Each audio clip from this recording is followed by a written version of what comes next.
வணக்கம் வணக்கம் வணக்கம். நான் மனோபாலா. இன்னைக்கு மனோபாலா கிச்சன்ல என்ன பண்ணலாம், ரொம்ப நாள் ஆயிடுச்சு நான் கிச்சனுக்கு வந்து. இருந்தாலும் எப்போதுமே இந்த சமைக்கிறதுனால ஒரு கலை இருக்குல்ல, அந்த கலையை ரொம்ப நேசிக்கிறேன் நான். ஏன்னா நிறைய ஐடியாஸ் எனக்கு கிச்சனில் தான் வந்து இன்க்ளூடிங் பார்க்க போனால் சீன் ஏதானு கிரியேட் பண்ணோம், அல்லது வேறு ஏதான ஸ்க்ரீன் பிளேயில் ஏதான மிஸ்டேக் இருக்குன்னா அங்கே போய் உட்காந்துட்டு இப்படியே வறுத்துக்கிட்டே யோசனை பண்ணுவேன். நல்ல நல்ல விஷயங்கள் வந்து மாட்டோம். அப்படி தான் வந்து இது ஆக்சுவலாக வந்து டெடிகேஷன் டு யார் வேணால் சொல்லலாம்.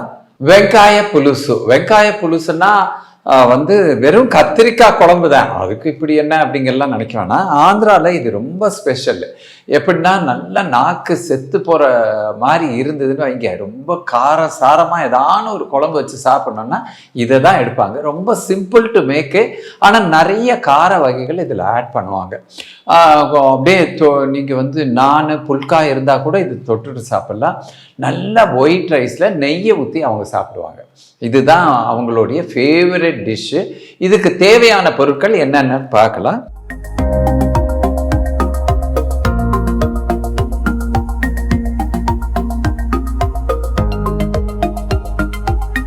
முதல்ல கதாநாயகன், அதாவது கதாநாயகன் வெங்காயம்னா கத்திரிக்காய். இங்கே பாருங்கள், கத்திரிக்காய் ஒரு 2 பெரிய கத்திரிக்காயை அறுத்து வச்சுருக்கேன்.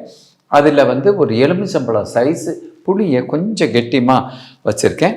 அப்புறம் சின்ன வெங்காயம், பெரிய வெங்காயம். சின்ன வெங்காயம் ஒரு பிடி அளவு வச்சுருக்கேன். ஒரு பெரிய வெங்காயத்தை கட் பண்ணி வச்சுருக்கேன். பூண்டு வச்சுருக்கேன். தக்காளி வச்சுருக்கேன். அப்புறம் வந்து இந்த பக்கம் பார்த்தீங்கன்னா வரமிளகா காரம் தானே இதுக்கு பேஸ்மெண்ட். வரமிளகா ஒரு 7-8 இருக்குது. அந்த பச்சை மிளகா 3. அது வந்து என்னடா இது 2 போடுறானே அப்படின்னு நினைக்கலாம். இதை தாண்டியே இருக்குது பாருங்கள். மிளகாப்பொடி வச்சுருக்கேன். அப்போ மிளகாப்பொடி 1 ஸ்பூனு. காஷ்மீரி சில்லி வந்து கலருக்காக. அப்புறம் மஞ்சப்பொடி, அப்புறம் தனியாத்தூள், எள்ளு கொஞ்சம் போடுவாங்க இதில் அவங்க. அது எள்ளு பொடி பண்ணியும் போடலாம், அப்படியே போடலாம். அந்த சில்லி ஃப்ளேக்ஸ்ன்னு சொல்லுவாங்க. அதாவது சில்லியை அப்படி ஒரு உடைச்சி அது தனியாக விற்கிறாங்க. வாங்குறதா இருந்தால் அது வாங்கிக்கோங்க. இல்லைன்னா ஒரு 3 மிளகாவை அந்த மாதிரி உடச்சி அது போடுங்க. மேலாக தூவுறும் போது நாக்கில் வரும். அப்புறம் சீரகத்தூள், உப்பு இருக்குது, கருவேப்பிலை, கொத்தமல்லி, எண்ணெய் இருக்குது. அப்புறம் தாளிக்கிறதுக்கு இதில் வெறும் இது தாங்க, வெறும் கடுகு போட்டுட்டு அப்படியே மற்றதெல்லாம் போட வேண்டியது தான். இவ்வளோ தான். ரொம்ப சிம்பிள் டு மேக். வாங்க அது எப்படி செய்யலான்னு பார்க்கலாம்.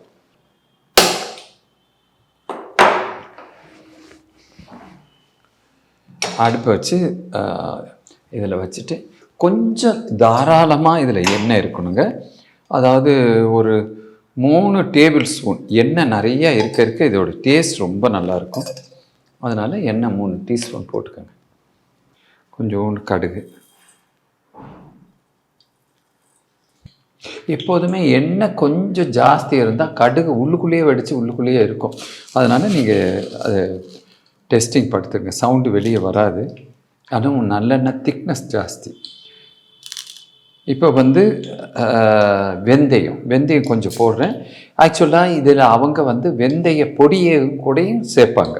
ஓகேங்களா? இப்போது சீரகம்,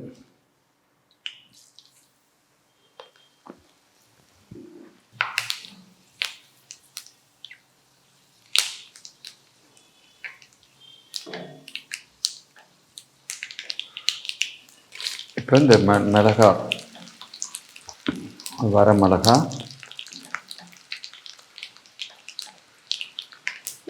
இப்போ பூண்டு கொஞ்சம் நல்லா வதங்கணும். அதனால் பூண்டை முதல்ல போட்டுறோம்.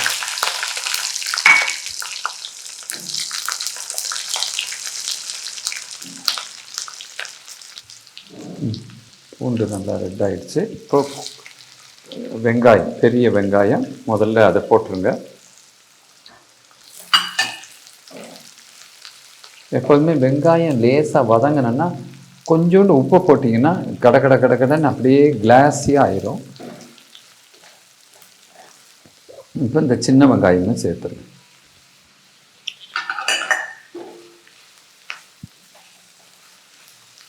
இப்போ பாருங்கள், இதில் ஒரு தக்காளியை கொஞ்சம் சின்னது இல்லாமல் பெரியதும் இல்லாமல் கட் பண்ணி வச்சுருக்கேன். ஆக்சுவலாக தக்காளி வந்து நம்ம ஊர்லெல்லாம் தக்காளி சேர்த்தா குழம்பு சீக்கிரம் கெட்டு போயிடும் அப்படிங்கிற ஒரு பாவனை இருக்குது. அதனால தான் சாம்பாரில் கூட நிறைய பேர் தக்காளி சேர்க்க மாட்டாங்க. ஆனால் இன்னைக்கு வந்து அதெல்லாம் கிடையாதுங்க. தக்காளி வந்து ஒரு சுவை கூட்டும் ஒரு பொருள் தான். என்ன இன்னைக்கு இருக்கிற விலைவாசியில் இந்த தக்காளியை எப்படி வாங்கிறது? ஒரு முழு தக்காளியா, அதாவது சின்ன ஒரு ஃபேமிலியிலலாம் அரை தக்காளியெல்லாம் யூஸ் பண்ண ஆரம்பிச்சிட்டாங்க.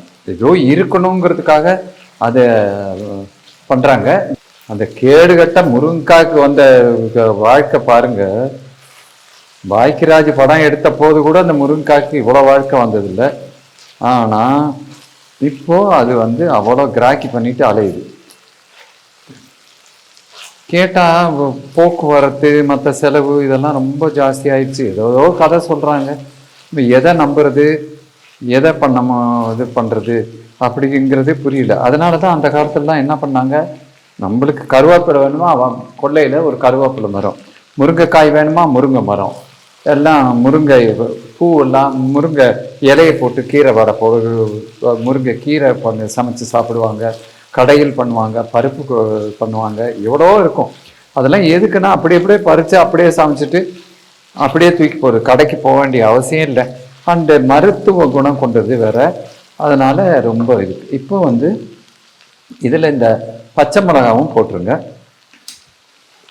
காரம் உங்கள் வீட்டுக்காரம் என் வீட்டுக்காரம் இருக்காது, இது அவ்வளோ காரமாக இருக்கும்.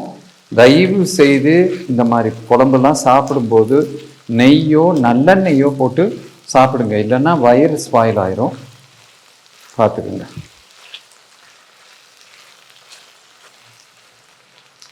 ஓகேங்களா? இப்போ வந்து மஞ்சள் பொடிங்க, தனியாத்தூள்,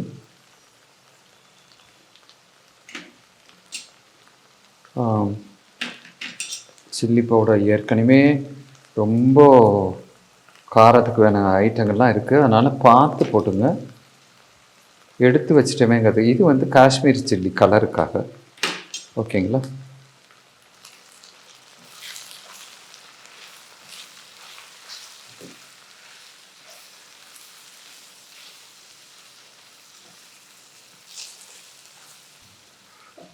இப்போ கருவேப்பிலை கொஞ்சம் போட்டுருங்க.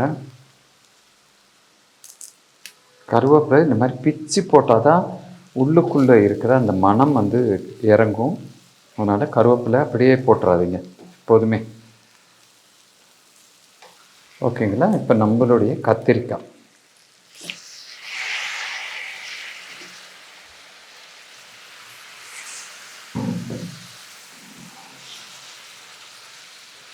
இது கன்சிஸ்டன்சி வந்து எப்படி வேணும், உங்களுக்கு தொக்கு மாதிரி வேணுமா என்னங்கிறது நீங்கள் தான் முடிவு பண்ணணும்.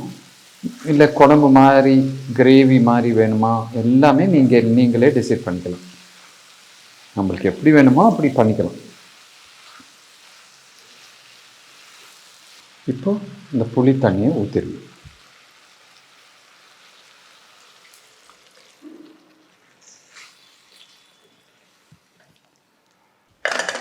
இப்போ இந்த டோட்டல் குழம்புக்கு தேவையான உப்பை போடுங்க. இதில் வந்து இந்த ஃப்ளேக்ஸ் இருக்குல்லைங்க, அதையும் கொஞ்சம் போட்டுருங்க. இந்த வெள்ளை எள்ளு அதையும் கொஞ்சம் போட்டுருங்க. ஆக்சுவலாக பொடி பண்ணி போட்டிங்கன்னா அப்படியே கரையும். நான் பொடி பண்ணலை. எனக்கு அந்த சில பேருக்கு அந்த எள்ளு பிடிக்கும்ல, அது மாதிரி நானும் எள்ளு எனக்கு கொஞ்சம் பிடிக்கும். இப்போ இது வந்து ரொம்ப திக்காயிரும்.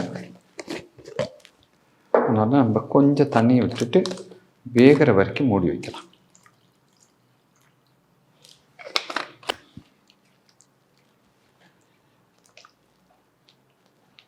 நல்லா வேகட்டுங்க. கத்திரிக்காய் அப்படியே வெண்ணெய் மாதிரி ஆயிடணும், அது வரைக்கும் இது வேகணும். வெந்த பிறகு பார்க்கலாம்.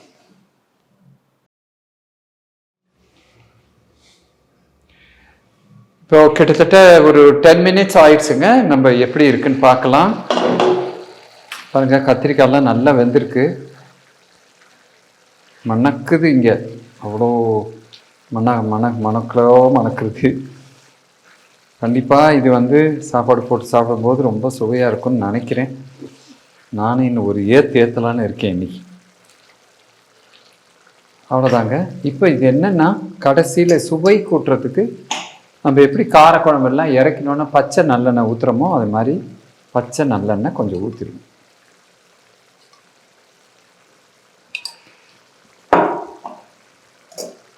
இப்போ இந்த கொத்தமல்லியை அப்படியே போட்டிருக்கு. ஓகேங்களா? அவ்வளோதாங்க.